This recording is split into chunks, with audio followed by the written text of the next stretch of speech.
سورۃ المؤمن کی آیت نمبر 61۔ الحمدللہ وکفی وسلام علی عبادہ الذین اصطفی، خصوصاً علی سید الرسل وخاتم الانبیاء وعلی آلہ واصحابہ الاتقیاء۔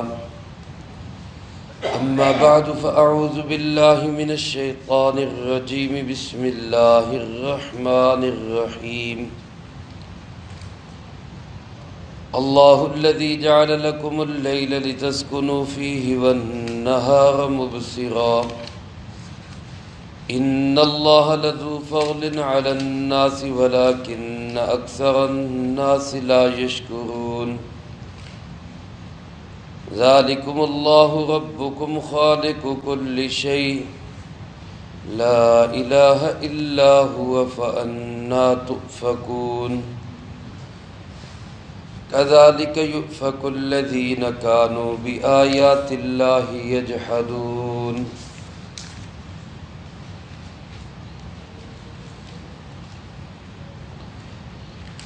اس رکوع کے اندر جو سورۃ المؤمن کا 7واں رکوع ہے، اللہ رب العالمین نے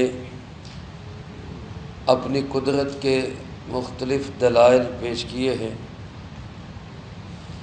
جو اس بات کی دلیل ہے کہ اللہ ایک ہے، اس کا کوئی ساجی اور شریک نہیں ہے۔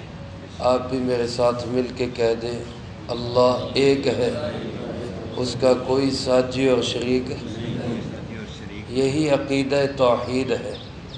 اللہ مجھے آپ کو اسی عقیدہ توحید پہ زندگی نصیب فرمائے اور اسی عقیدہ توحید پہ موت نصیب فرمائے۔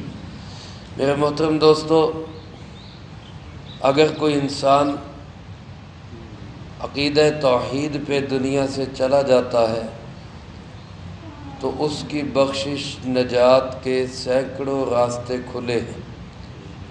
اللہ اپنے فضل و کرم سے اس کا بیڑا پار کر دے، اپنے انبیاء علیہ السلام کی سفارش سے اس کو پار لگا دے، علماء، حفاظ، شہداء، حجاج کی سفارش سے اس کی بخشش ہو جائے۔ روزہ سفارش کرے گا، قرآن سفارش کرے گا، ہزاروں راستے ہیں۔ لیکن اگر خدا نخواستہ کوئی بندہ عقیدہ شرک کے اوپر دنیا سے چلا گیا، توحید کے بغیر دنیا سے چلا گیا، یقین کریں اس کی بخشش کا کوئی راستہ نہیں، کیونکہ اللہ پاک کا اصول ہے، طے شدہ فرمان ہے، ان اللہ لا یغفر ان یشرک بہ ویغفر ما دون ذلک لمن یشاء۔ اللہ شرک کرنے والے کو معاف نہیں کرے گا، اس کے سوا جو چاہے گناہ وہ اللہ معاف کر دے گا۔ اس لیے ہمیں کوشش بھی کرنی چاہیے اور مانگنا بھی چاہیے، اللہ ہمیں عقیدہ توحید پہ زندگی اور موت نصیب فرمائے۔ اسی توحید کے دلائل کو بیان کرتے ہوئے اللہ پاک ارشاد فرماتے، اللہ الذی، اللہ وہ ذات ہے، جعل لکم اللیل، جس نے تمہارے لیے رات کو بنایا، لتسکنوا فیہ، تاکہ تم اس میں سکون حاصل کرو، والنہار مبصرا، اور دن کو بنایا دیکھنے کے لیے، روشن۔ میرے محترم دوستو، یہ رات اور دن کا آنا جانا یہ کس کے قبضہ قدرت کے اندر ہے؟ اللہ۔ سورۃ القصص میں اللہ پاک ارشاد فرماتے ہیں، ارأیتم ان جعل اللہ علیکم اللیل سرمدا الی یوم القیامہ من الہ غیر اللہ یأتیکم بضیاء۔ مجھے ذرا بتاؤ، اگر اللہ ہمیشہ کے لیے رات کر دے، قیامت تک رات ہی رہے، تو ہے کوئی اللہ کے سوا کہ جو اس رات کو دن میں بدل دے؟ اور دوسری طرف فرمایا، ان ارأیتم ان جعل اللہ علیکم النہار سرمدا الی یوم القیامہ من الہ یأتیکم بلیل تسکنون فیہ۔ اگر اللہ ہمیشہ ہمیشہ کے لیے دن ہی بنا دے تو اللہ کے سوا کون ہے جو تمہارے پاس سکون کے لیے رات کو لے آئے؟ کوئی لا سکتا ہے؟ یہ رات اور دن کا نظام کس کے چلانے سے چل رہا ہے؟ اللہ کا۔ اب راتیں چھوٹی ہو رہی ہیں، دن بڑے ہو رہے ہیں۔ روزہ رکھتے ہیں نا تو دل کرتا ہے یار ایک ایک منٹ روز ودی جاتا ہے، ہن پھڑ کے دکھاؤ، ذرا روک کے دکھاؤ۔ دنیا کی کوئی طاقت ادھر سے ادھر ہو جائے دن کو روک رات کو روک نہیں سکتی، وہ اپنے وقت پہ چلے گا سسٹم، اور یہ ہزاروں سال سے چل رہا ہے، اور اللہ پاک اس کو چلانے والے ہیں۔ رات کا فائدہ کیا بتایا؟ لِتَسْكُنُوا فِيهِ، تاکہ تم اس میں سکون حاصل کرو۔ رات اللہ نے بنائی ایسی ہے، روشنی ہلکی کر دی، بندے کو تیز روشنی کے اندر سکون نہیں ملتا، ہلکا بلب لگا دیا ایک 14ویں کے چاند کی شکل میں، ایک چھوٹے چاند کی شکل میں، یہ زیرو کا بلب لگ گیا۔ اور پھر خاموشی، تاریخ کی خاموشی۔ حضرت مفتی اعظم پاکستان حضرت مفتی محمد شفیع صاحب رحمۃ اللہ علیہ فرماتے، اللہ نے ماحول ایسا بنا دیا کہ جانور بھی سونے کے لیے چلے گئے، کیڑے مکوڑے بھی سونے کے لیے چلے گئے، پرندے بھی سونے کے لیے چلے گئے، تاکہ ان چیزوں کا شور و شغب بھی میرے بندے کی نیند کو خراب نہ کرے۔ اگر انسان خود اپنی ذات سے یہ ترتیب بنانا چاہتا تو بھلا ہم کہاں جانوروں کو پابند کر سکتے تھے، ہم کہاں پرندوں کو پابند کر سکتے تھے؟ بھی رات ہو گئی چلو سو جاؤ جا کے۔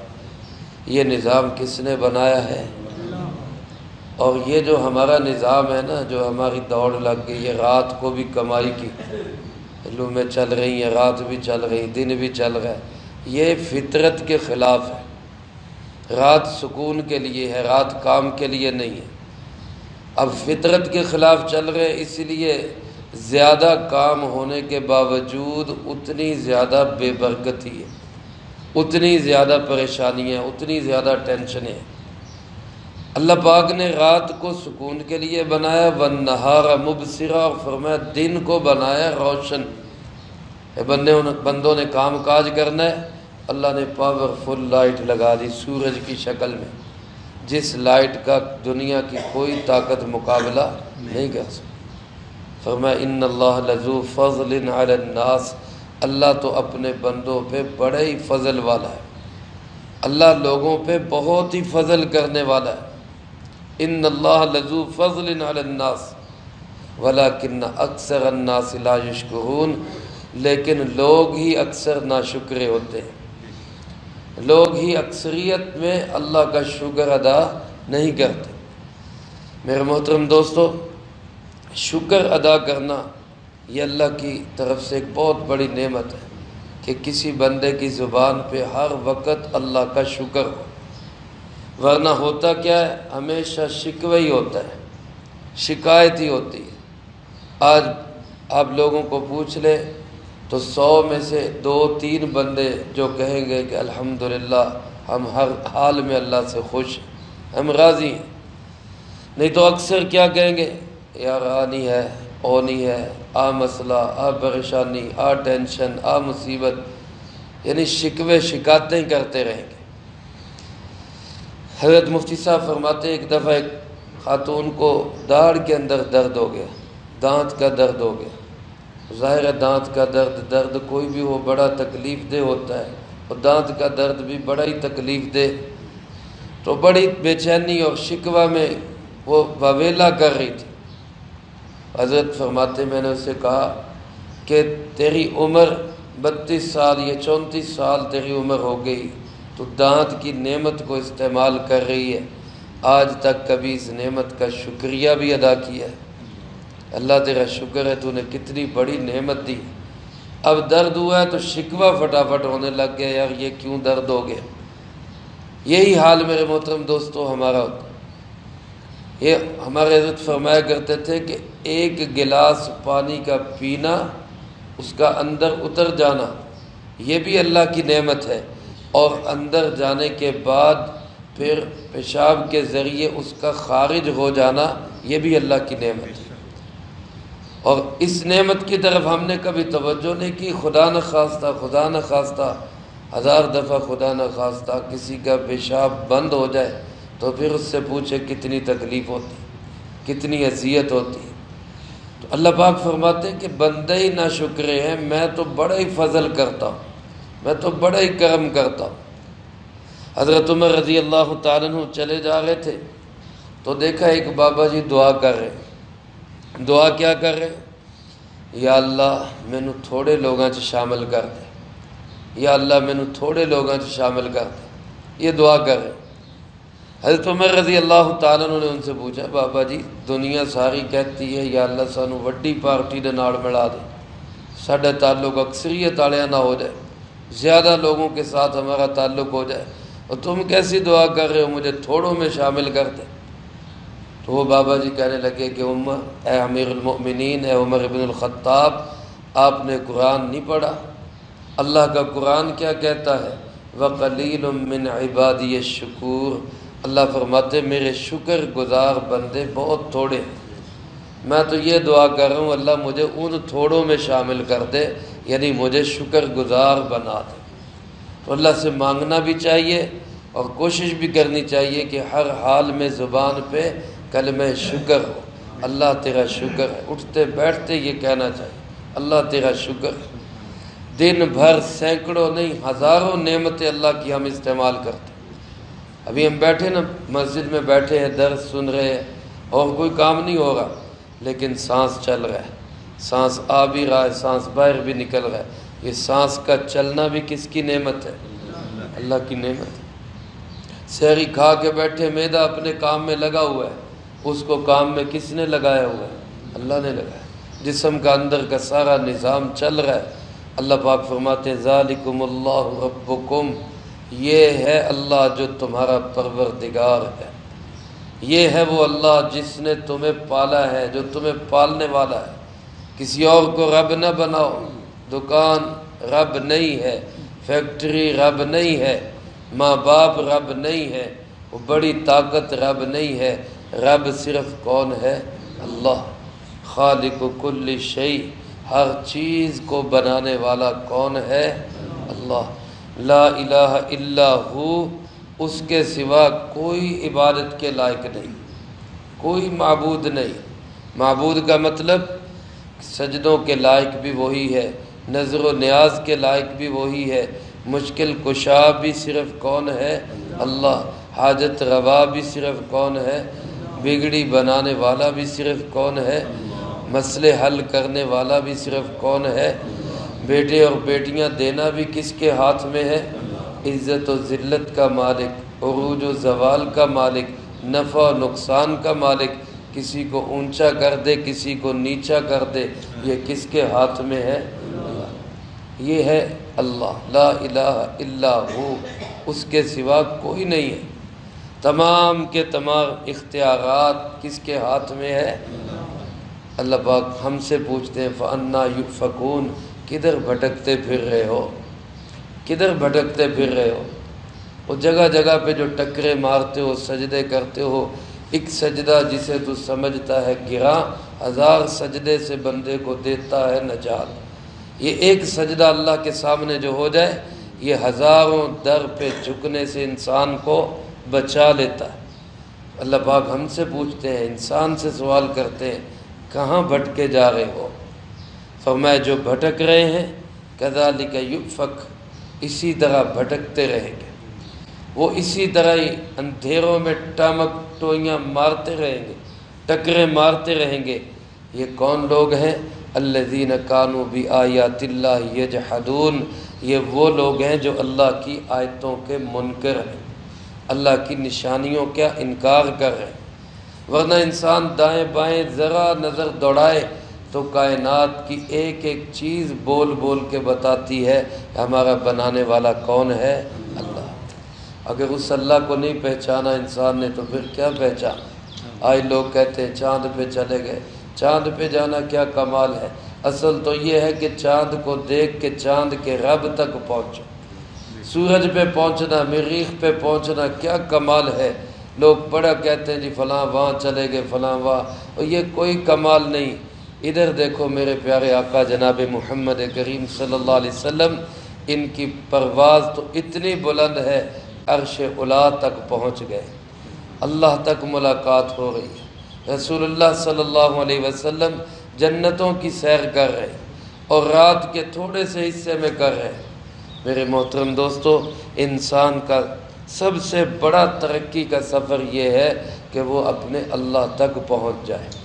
اللہ مجھے آپ کو ان نشانیوں کو سمجھ کر اپنی ذات تک پہنچنے کی توفیق نصیب فرمائے، جو کہا سنا اس کو زندگی میں لا کے دوسروں تک پہنچانے کی توفیق عطا فرمائے۔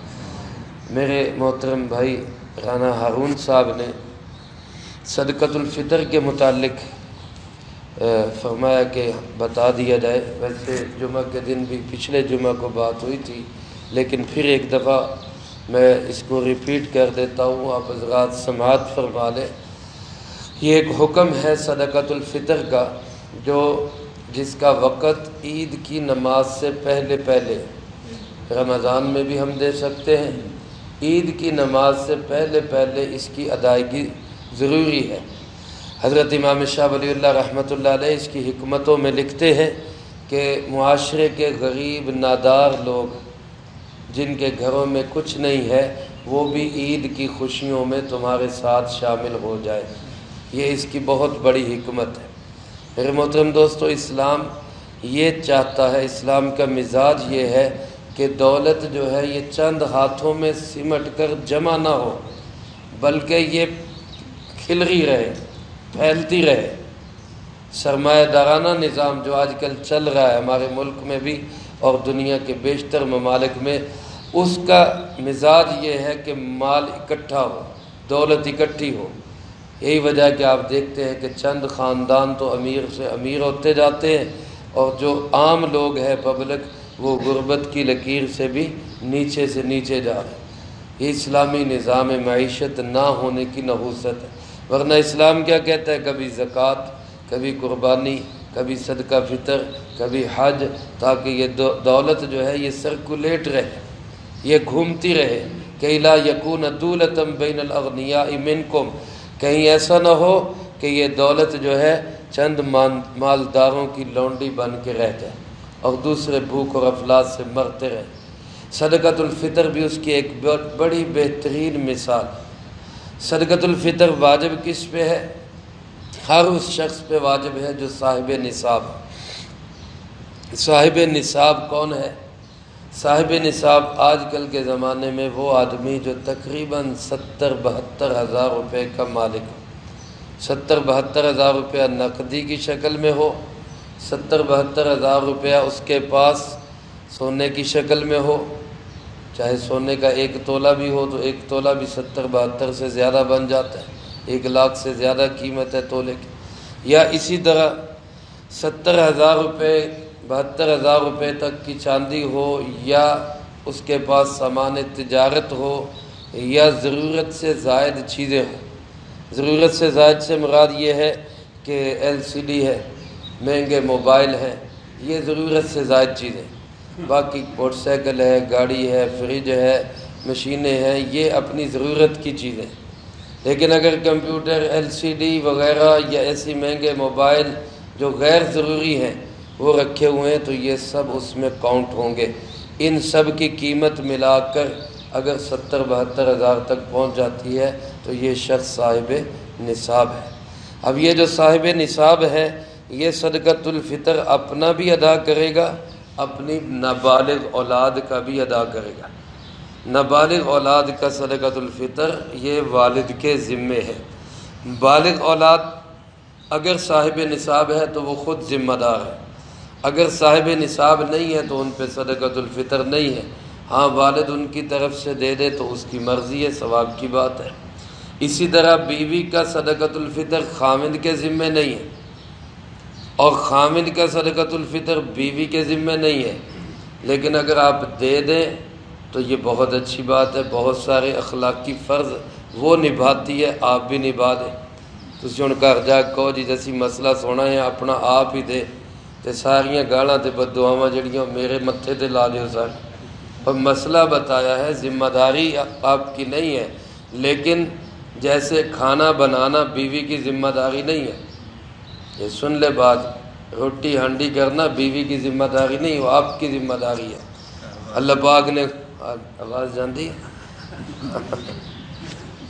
یہ میں آپ مردوں کو بتا رہا ہوں، ان کو تو ہم یہی بتاتے ہیں کہ بھئی خدمت کیا کرو، خامد ہے تمہارا مجازی خدا ہے، فلاں ہے فلاں ہے، ان کو یہی سناتے ہیں خدمت کیا کرو۔ آپ کو بتا رہے ہیں کہ اس کا احسان مانو، اس کی ذمہ داری نہیں۔ اللہ پاک نے قرآن کریم میں کیا فرمایا؟ مرد کے ذمے ہے کھانا کھلانا، مرد کے ذمے ہے کپڑے بنا کے دینا۔ وَعَلَى الْمَوْلُودِ لَهُ رِزْقُهُنَّ وَكِسْوَتُهُنَّ، رزق بھی مرد کی ذمہ داری، کپڑے بھی مرد کی ذمہ داری۔ اب دونوں چیزاں انہوں نے ٹھوکیاں ہوئی ہیں تو چوڑے ہو کے آپ پہ انہیں پھر بھی کہنے کر دیاں کی ہو تسی کراں دے وچ سارا دن کام کی دو۔ تو جیسے وہ ایک اخلاقی فرض نبھا رہی ہے، اپنی ذمہ داری نہیں ہے، اخلاقیات کا تقاضا ہے، خامن کی خدمت کر رہی ہے، جھاڑو پوچھا کر رہی ہے، گھر کو صاف ستھرا کر رہی ہے اور سارا کام وہ نبھا رہی ہے، آپ کی بھی ذمہ داری اخلاقی اتنی بنتی ہے کہ اس کا صدقۃ الفطر ہی ادا کرتے۔ صدقۃ الفطر کی مقدار کتنی ہے؟ علماء نے لکھا کہ اگر گندم سے ادا کرنا ہو تو 2.25 سیر، احتیاطاً 2 کلو کرنے، اور اگر کھجور کشمش یا جو سے ادا کرنا ہو تو 3.5 سیر۔ اب ان کی قیمت آپ بازار سے بھی معلوم کر سکتے ہیں۔ موٹا سا ایک رف سا اندازہ علماء نے یہ نکالا ہے فی زمانہ، اس زمانے میں 1442 ہجری کے اندر، اس سال میں، کہ گندم کے حساب سے یہ بنے گا تقریباً 100 روپیہ ایک بندے کا۔ یہ کم سے کم ہے لو درجے کا، لیکن جیسے میں نے پہلے عرض کیا کہ صدقۃ الفطر کا مقصد ہے کہ غریب و نادار لوگ بھی عید کی خوشیوں میں شامل ہو جائے۔ اب شامل کرنا ہو تو 100 روپے کا کیا آتا ہے؟ 100 روپے کا تو کچھ بھی نہیں بنتا، تو کم از کم اتنا دیں کہ وہ بھی آپ کے ساتھ عید کی خوشیوں میں شامل ہو سکے۔ لیکن بہرحال یہ کم سے کم مقدار ہے، اتنی تو لازمی ہے۔ اس سے زیادہ اللہ نے توفیق دی ہے، جو کے حساب سے دے دیں، وہ تقریباً 200 روپے ایک بندے کا بنتا ہے۔ اس سے زیادہ اللہ نے توفیق دی ہے، کھجور کے حساب سے دے دیں، وہ 800-850 روپے ایک بندے کا بنتا ہے۔ کشمش کے حساب سے دے دیں، وہ آپ کو اور زیادہ ثواب ہوگا۔ تو جس انداز سے بھی ہو اس کی قیمت معلوم کر کے اس کا صدقۃ الفطر ادا کرنا یہ ضروری ہے۔ اب یہ صدقۃ الفطر دیا کس کو جا سکتا ہے؟ بات پھر وہی آئے گی، جو صاحب نصاب نہیں ہے اس کو دیا جا سکتا ہے، یعنی جس کے پاس 70-72 ہزار روپے کا جو مالک نہیں ہے وہ اس کا مستحق ہے، اس کو آپ دے سکتے ہیں۔ دینی مدارس اس کا بہترین ایک ذریعہ ہے، مصرف ہے کہ وہاں اشاعت دین بھی ہوتی ہے، مستحقین تک یہ معاملہ پہنچ بھی جاتا ہے۔ یہ صدقۃ الفطر کے متعلق چند ایک مسائل ہیں۔ عید کی نماز سے پہلے اس کی ادائیگی ضروری ہے، نہ کوئی کر سکے پھر بھی معافی نہیں ہے، دینا پھر بھی ہے، لیکن یوں سمجھ لیں کہ پھر قضا ہو گیا۔ ادائیگی یہ ہے کہ عید کی نماز سے پہلے اس کو ادا کر دیا جائے۔ اللہ ہم سب کو تمام احکامات کو خوش دلی کے ساتھ ادا کرنے کی توفیق نصیب فرمائے۔ اللہم انت السلام و منک السلام، تبارک